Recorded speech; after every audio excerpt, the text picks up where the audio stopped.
Salut à tous et bienvenue pour cette nouvelle vidéo. Aujourd'hui, nous allons traiter d'un sujet particulier, la cérémonie de Ballon d'Or.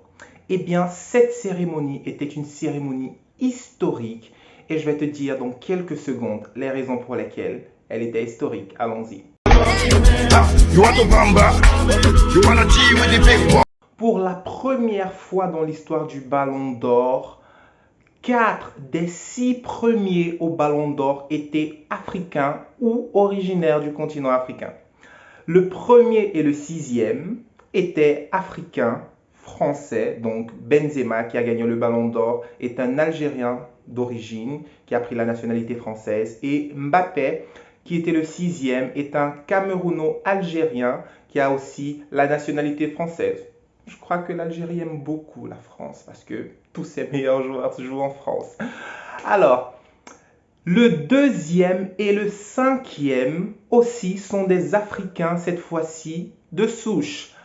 Autrement dit, le cinquième, Mohamed Salah, est un Égyptien et le Sénégalais Sadio Mané, qui nous a vraiment valablement représentés, est le deuxième du Ballon d'Or.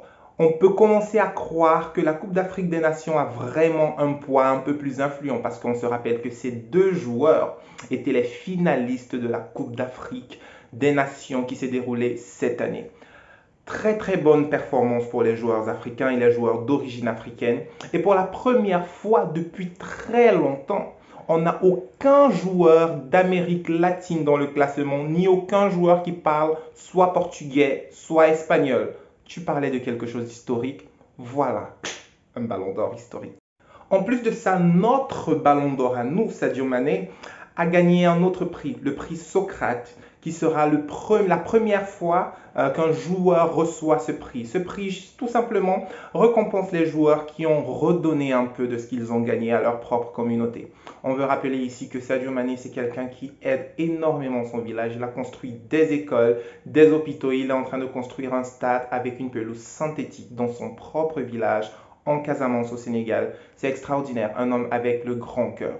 Et on profite pour répondre aussi à un commentaire d'une page sénégalaise, que je vais taire le nom ici, qui disait que le premier joueur africain à être monté sur le podium du Ballon d'Or, c'était Sadio Mané. Ce n'est pas vrai. Avant lui, on a eu George Weah qui lui a remporté. Et bien sûr, on a eu Samuel Eto'o qui est déjà monté sur le podium du Ballon d'Or. Donc, Sadio Mané est donc le troisième joueur africain à accéder au podium du Ballon d'Or. Et jusqu'à présent, il n'y a qu'un seul qui a réussi à le remporter, tout en sachant que Samuel Eto'o aurait dû le remporter au moins une ou deux fois, mais à cause de certaines combines de racisme, il n'a pas malheureusement pu remporter ce prix. Alors, après avoir vu ce palmarès et après être fier, il y a certaines personnes qui ne pouvaient pas manquer de faire des problèmes. Et ils ont fait des problèmes notamment à cause de cette publication que Oh My Goal France a faite sur sa page Facebook en montrant Drogba et Eto'o et en disant que c'était les meilleurs joueurs de l'histoire africaine. Ici, c'est une réalité. Les meilleurs joueurs de tous les temps en Afrique, c'est bel et bien Samuel Eto'o et Didier Drogba pour cause de tout ce qu'ils ont fait. Sauf qu'en commentaire, il y a bel et bien eu des Ivoiriens qui sont venus commencer à chercher des petites poux en disant qu'en réalité, Didier Drogba était le meilleur joueur de tous les temps en Afrique.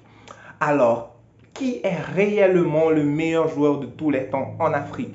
Je pense qu'il est temps de finir avec ce problème, de finir une fois pour toutes avec cette polémique, parce que polémique en réalité, il n'y en a pas. Quel est le palmarès de Didier Drogba et quel est le palmarès de Samuel Eto'o? Et on va voir, en espérant bien sûr que Sadio Mané vienne à dépasser tous ces palmarès et mettre un nouveau record au palmarès des meilleurs joueurs africains. Allons-y. En ce qui concerne sa carrière, Didier Drogba a une carrière hallucinante où il a commencé en Ligue 2 en France et il a terminé en grande pompe en Angleterre avant d'aller dans des championnats un petit peu mineurs.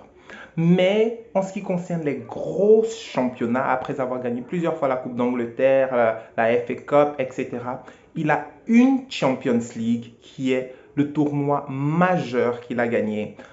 Il a été plusieurs fois le meilleur buteur, le meilleur joueur en Angleterre. Mais il a aussi jouer avec la Côte d'Ivoire, son pays, où il est allé, je crois, 2 ou 3 fois en finale de Coupe d'Afrique. Et malheureusement, il n'a jamais pu concrétiser. Il est allé aussi 2 fois en Coupe du Monde, ce qui fait que Didier Drogba est un poids lourd en ce qui concerne le football en Afrique. De l'autre côté, il a fait pas moins de 420 buts dans toute sa carrière. Si on veut considérer toute sa carrière, il a marqué 420 buts en 877 matchs. On considère là tous les buts de sa carrière.